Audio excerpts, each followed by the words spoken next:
I got to test out the new companion system on the Blackwood preview server. So that's the press preview server. Come along and see what I found out.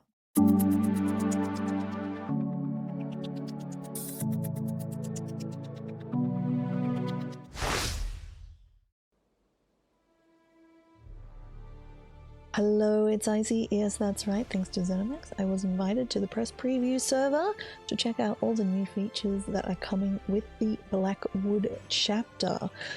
Very exciting. A few things for this video. There's no live footage on here or live screenshots because everything was from a server build from about a month old. So very early in the production phase, and it was well out of date. So considering that these things are coming to the PTS server live in about 5 days, something, you'll be able to get to see all the improvements and try out this stuff for yourself. But if you're excited as I am and you want to know more right now, stay tuned. Let's talk about these lovely new companions. So companions is the new big game changer for this chapter. You literally can have your own NPC companion coming with you and actually helping in combat, and I am here for it. Like, really, they're fantastic. Okay, 2 companions are available with Blackwood. They're part of the chapter. You don't need to pay an additional fee or crowns or anything to get them. They're just built into the chapter. Their names are Bastian and Mirri. Bastian is a male Nord DK Dragon Knight, and Mirri is a female Dark Elf Nightblade. They're very different personality-wise. They're both delightful, and I want to see fan art of them both as soon as possible. You will genuinely love them. So each has a quest that starts you out on their journey. No spoilers, but okay, so you can find Bastian in the southern part of the zone and you can find Mirri in the northern part of the zone if you actually want to go and find them as soon as you can and talk to them. So much kudos to the writing team and the voice acting team for that matter, because within 2 sentences of meeting them for the first time, I was like, oh my god, I can't decide who's my favorite. I think it's very likely that Bastian or Mirri will be both companions of different characters, like just hang out with them permanently, because they are really very, very cool. So let's talk about how this all works, shall we?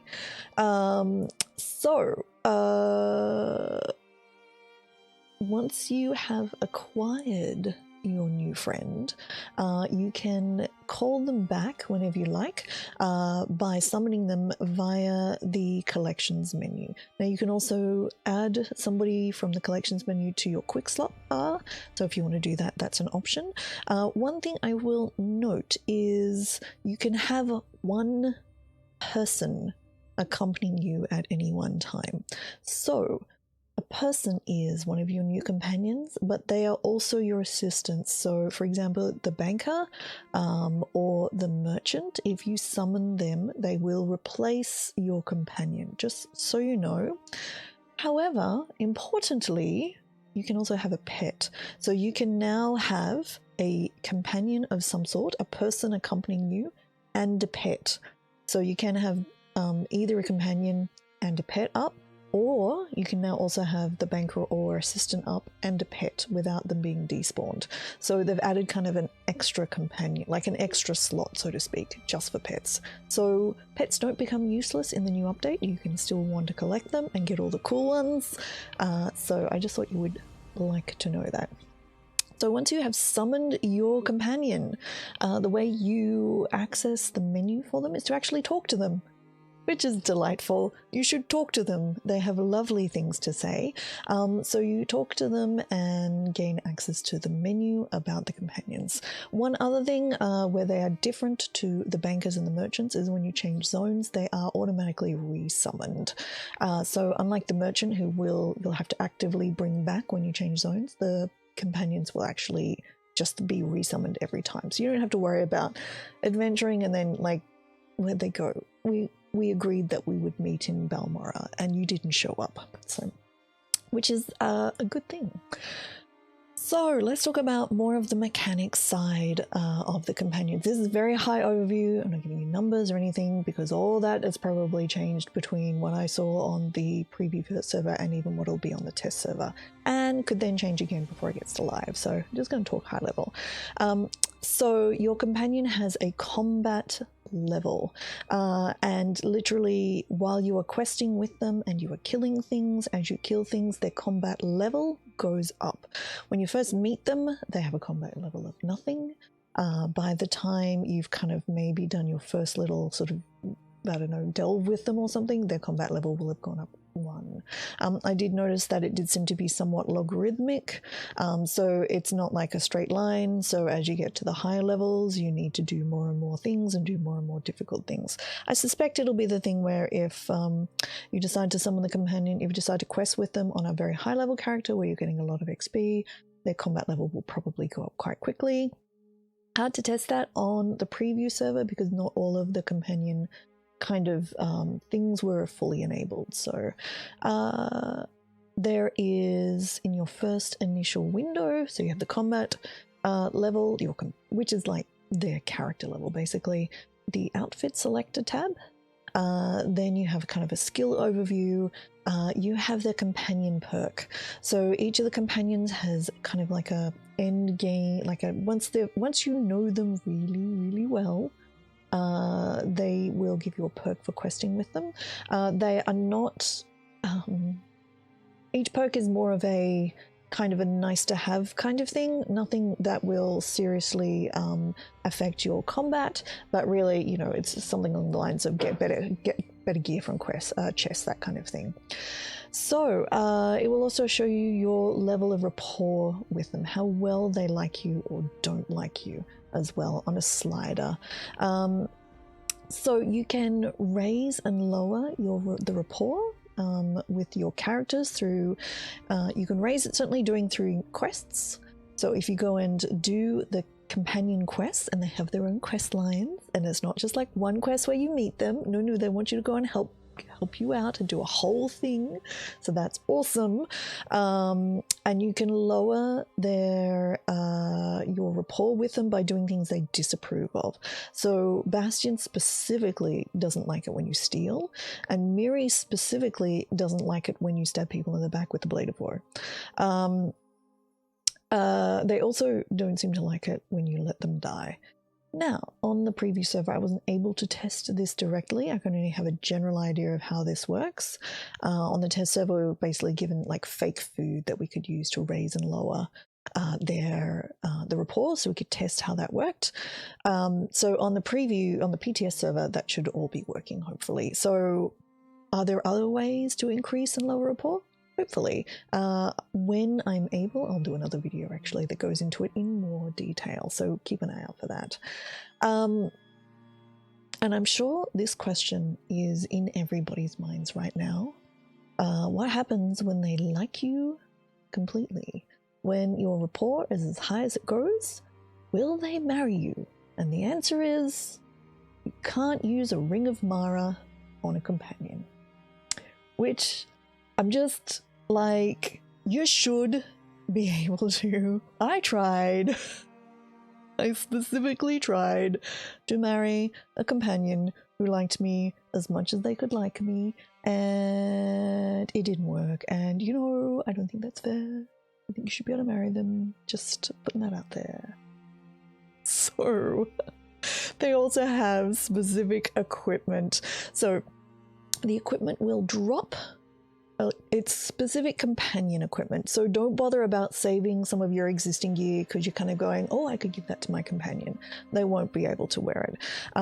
The specific gear will drop while you have a companion with you. So if you're not interested in the companion system, that's fine. As long as you don't have a companion, you're not getting any extra inventory drops or any of that sort of stuff. If you want the gear, you got to run around with the companion, which is, I think that's fair way of doing it. I don't know if the gear was bound, so I don't know if it drops and you can sell it to other players. Not sure about that. So it did not appear to be craftable. I could not access the gear through the craft windows to improve it either. It appears in your inventory in a separate companion gear tab, so it does seem to be fully separate and separated from the other gear back-end systems, I suppose. So it did not appear to be leveled. Maybe this all changes later, but in the preview server it didn't appear to, the gear was not leveled, so it was just gear and equipped to the character.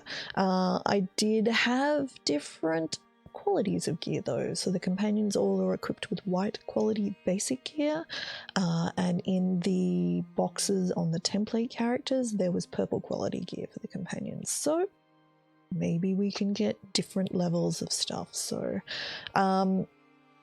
so there are no sets for the companions either. However, there were some skills that meant that you got bonuses if your companion equipped, for example, 5 light pieces of gear, or 5 heavy or 5 medium. So just keep that in mind as you're giving them things. The gear also has a special set of traits, which is not the same as the main as a player character. So the traits were aggressive for extra damage done, augmented duration, extra duration of the buffs that they cast, bolstered, reduced, taking reduced damage, focus, crit strike rating, prolific, which was ultimate generation, quickened, reduced ability cooldowns, shattering, additional penetration, soothing, increased healing, and vigorous, increased max health. So yeah, you can collect different ones of these. You could have all of these, but yeah, it looks like it's going to be very random what you get. You'll just have to quest and equip what you've got and then try and put sets together, together afterwards. So each of the characters are based around the idea of they're a kind of a, I guess I'd say they're running like a cut down version of a class. So Bastian's a Dragon Knight and Mirri is a Nightblade.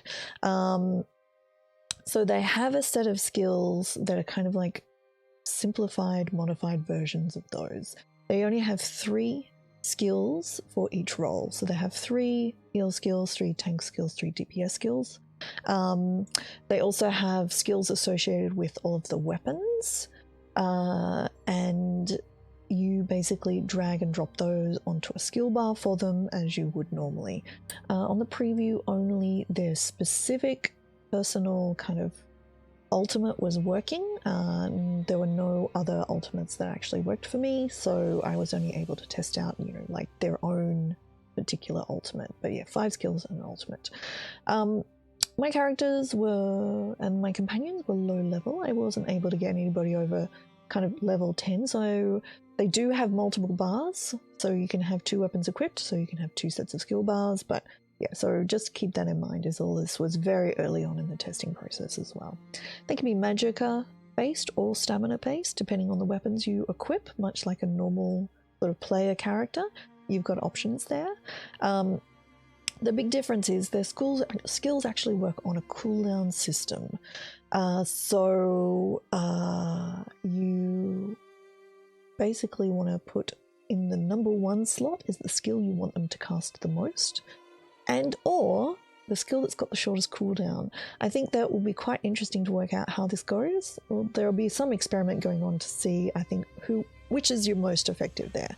But keep in mind, yeah, your first skill, probably whatever's got the shortest cooldown, and or the the sort of what you want them to cast the most, and then kind of line your skills up along the bar. So the skills do level, but that wasn't actually testable on the preview server. So their skills were all just at level 1, but yeah, they should get better as they use them in the same way that the player characters do as well. Now, I did a bit of testing of this. You can target, basically you can tell your companions to target a particular mob to kill by heavy attacking that mob. It's the same as for any of the pets that are out right now. So a warden bear, or like if you are using a monster helmet that spawns something, a heavy attack will force your your companion to attack that mob. If you are a Sork, you can also use your Sork targeting skill. So like Daedric Prey and its morphs will also cause your companion to target a particular mob. So there's a bit of an advantage there possibly for the Sorks, because that's actually much easier to cast and it's much faster rather than doing a heavy attack to just use the Daedric Prey on a character. So, but yeah, I quite enjoyed having them with me in combat. Now, the other really, really important thing that I think everybody's here to talk about: how do you make them look good? Both of them look actually fantastic to start with. Bastian's wearing like a Nord-like kind of medium armor kind of thing. It's quite nice. I like it. Mirri is wearing what appears to be something very similar to the Thieves Guild leathers. So basically, you don't need to customize them to start with, but I'm sure you want your companion to look different to the other companions that you'll see running around. So you can equip a costume onto your companion. If you dye the costume for yourself, that is the color that will appear on the costume for the companion. So if you want to wear the same costume, you will be matchy-matchy. Personally, I like that, but I understand that some people might prefer that colors be unique for the player versus the character, but they are not at this stage. You can create an armor outfit for your companion as well. So you can, in the outfitting station, there'll be an additional button/tab that you can click for the companion. You'll get a little drop down and you can basically create an entire outfit for them using any of the armor styles or weapon styles that you know. Create that whole thing, then go back into talk to your companion and say to choose the drop down outfit to select the new outfit that you created, which will then I think if you have a costume on, you'll have to remove the costume so the outfit will show the same as a normal player character. So just keep that in mind as well. And it's great. It's really, really flexible. It looks like it's a really great system. You can assign a custom mount to your character as well. So don't forget to assign a mount, because otherwise they will complain at you and ask why you're running everywhere. But give them a custom mount and then they're all good. If you see other people's friends in the world, they'll actually say companion of the player character name as opposed to showing up their name. So there is some difference between, they won't just appear as kind of like a random sort of vague NPC. You'll actually see other people's characters in the world, companions, and they will be wearing whatever gear the other people have assigned to them. So you will be able to show off how cool your particular companion looks compared to everybody else. But as you can tell, I'm very excited for the new companion system. Do you have any questions about the companions that I may not have covered? Please ask in the comments below and I will answer them. Do come and follow me over on twitch.tv/ICYIC, where I will be streaming this weekend and I am happy to answer questions about the Blackwood chapter preview. I won't be streaming from the preview server because we're not allowed, but I'm happy to answer any questions that you have. So do that. I'm also on the ESO stream team, so I have giveaways and other things happening, which is exciting. And I will be streaming from the PTS server when that goes live as well. So thank you very much for watching. Throw us a follow here if you haven't already. There'll be other Blackwood preview videos. Thank you, and I will talk to you next time.